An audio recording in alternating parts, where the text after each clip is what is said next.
South Carolina primary. Donald Trump easily defeats Nikki Haley in her home state. Donald Trump is one step closer to the Republican presidential nomination after a massive win over Nikki Haley in South Carolina. The former president won his primary opponent's home state by a 20-point margin, his fourth consecutive victory.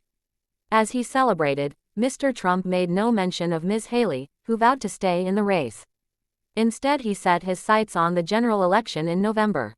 That will be a likely rematch with his successor in the White House. "We're going to look Joe Biden right in the eye," he told supporters minutes after U.S. media projected him as the winner on Saturday night. "He's destroying our country, and we're going to say, 'Get out, Joe, you're fired.'" Mr. Trump lauded his party's unity after Saturday's result, saying, "There's never been a spirit like this. I have never seen the Republican Party so unified." It marked a shift from his response to last month's primary in New Hampshire, where he raged against Ms. Haley for doing a speech like she won. Ms. Haley, who once served as a popular two-term governor of South Carolina, congratulated her opponent on his victory in her speech. She promised not to quit, however, saying the roughly 40% of the vote she received was not some tiny group. "There are huge numbers of voters in our Republican primaries who are saying they want an alternative," she said, emphasizing that her continued campaign was not about her own political ambitions. "I'm not giving up this fight when a majority of Americans disapprove of both Donald Trump and Joe Biden," she added. She has recommitted to staying in the race until at least Super Tuesday, the 5th of March, when voters in 16 states will cast their ballots on the same day. "I'm a woman of my word," the former UN ambassador said. "We're headed to Michigan tomorrow, and we're headed to the Super Tuesday states throughout all of next week." The Trump campaign dismissed Ms. Haley's continued effort in a statement on Saturday, stating that her delusion is clouding her judgment, and she is no longer living in reality. It has predicted the former president will accumulate enough delegates to formally clinch the nomination within the next month. Ms. Haley does not have a clear path forward. Her opponent has a large lead in the delegate count and is polling far ahead in all future contests. And yet the Haley campaign is still standing, in large part due to contributions from deep-pocketed donors. That flow of cash has continued despite her facing long odds. Ms. Haley raised $16.5 million in January alone, campaign officials said. That was her largest monthly total so far, and much more than Mr. Trump's numbers. To drive home the point that he believes the primary has now ended, Mr. Trump wasted no time in making his victory speech moments after the race was called, not allowing Ms. Haley to speak before him as she had done in New Hampshire.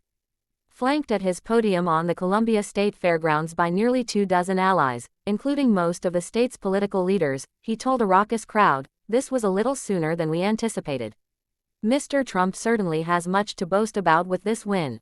Exit polling conducted by the BBC's U.S. partner, CBS News, shows that the ex-president bested Ms. Haley with both men and women, and among all age groups.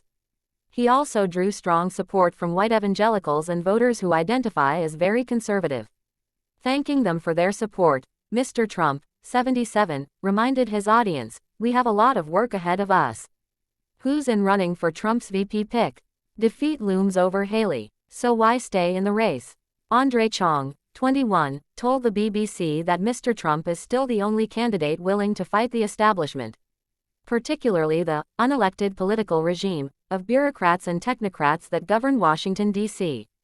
"With the Democrats, it's like we're playing Russian roulette with a handgun," the University of South Carolina senior said. "Well, Trump is a revolver. And I want to spin the barrel again." Mr. Trump believes in supporting the nation of Israel, Noel Caldwell, 85, said. "And not only that, Trump did such a good job. We built up our military and he kept the border closed down and he kept inflation down. Now those things are no longer being taken care of by the administration," the Lake Murray resident added. Ms. Haley failed to garner traction despite her home field advantage because voters did not like the way she has been criticizing Trump, according to Micah Ray, the national committeeman for the South Carolina Young Republicans. He argued the writing is on the wall for her campaign and she should drop out for the good of the party. Haley supporters, however, described their votes as taking action against demagoguery and the danger they believe Mr. Trump poses to democracy. "America always likes a great underdog, and I think she's got that," said Sean Owens. Donald Trump is mired down. How much focus can he give to our country with all these legal problems? The former president faces the first of 4 criminal trials next month. He is also now on the hook for more than $500 million, the combined total of 2 recent civil trial rulings against him in New York, one for sexual assault and defamation, and another for business fraud. As Mr. Biden racks up a sizable cash advantage over him in what will likely be the most expensive presidential race in U.S. history, Mr. Trump is increasingly relying on donations to cover his soaring legal costs. It appears the Republican Party could come to his aid. He has consolidated his hold over it by endorsing key allies to lead its national committee. His daughter-in-law Lara Trump, his pick to take over as co-chair of the Republican Party, has pledged to spend every penny of party funds on his legal defense.